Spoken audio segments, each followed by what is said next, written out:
Hi, this is Bill Fukui with Page One Solutions.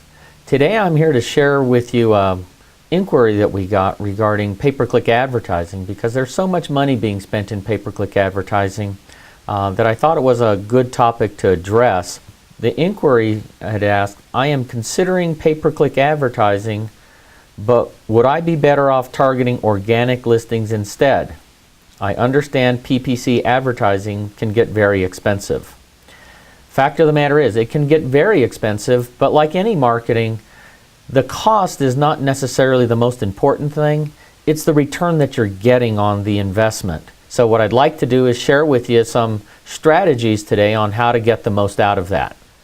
I think the most important thing to look at when you're considering pay-per-click advertising is what situations really make sense to really invest in pay-per-click or organic listings. And there are certain things that I would say lend itself to situations where pay-per-click advertising may be a more cost-effective and more efficient option for you.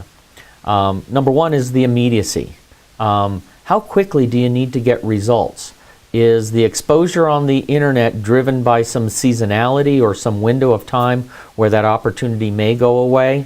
Obviously, you need to get good listings quickly. You can get them with pay-per-click advertising, where organic listings will take a much longer time to percolate up. Also, if you're in a small rural marketplace, if there's not a large metropolitan area to pull a lot of people that are doing searches for your area, it might make sense to do a campaign that's geo-focused around a much larger geographic area, and then you can also target some open-ended keyword phrases as opposed to keyword phrases that just have your cities or towns in them, because those are going to have a lot less traffic to them. Frequency is also important when it comes to marketing on the internet.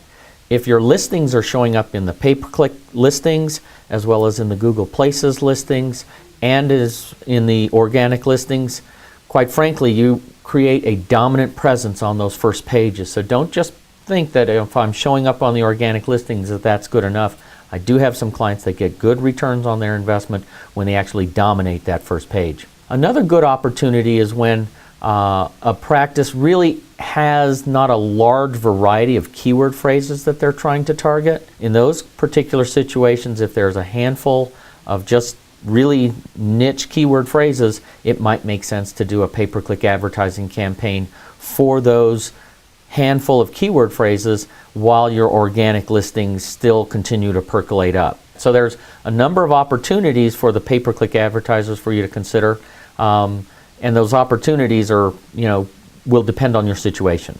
There are really two keys to developing a more effective pay-per-click advertising campaign, and if you want to improve it, there are two areas that I think you should really look at. Number one is, are you buying the keyword phrases that are getting the best return on investment and tracking those? High volume of traffic for certain keyword phrases may end up just being a lot more expensive and not turn into a lot more business. And that's where a lot of practices turn sour on pay-per-click advertising, say it didn't work. They just bought the wrong keyword phrases. The other thing to consider is not just in the placement, because let's face it, nobody can negotiate with Google on what the cost for those clicks are going to be. Okay? Google's going to charge, you're going to pay the same pay-per-click dollars for those listings, whether an agency like us place it or even if you place it yourself. Where it does make a difference is also in the conversions. Not only the quality of the keyword phrases, but the conversions of those leads is based on the website itself. Feel free to call us or email us if you have any questions, or if you have your own questions that you'd like to ask, send me an email and I'll address it in a future video. Thanks.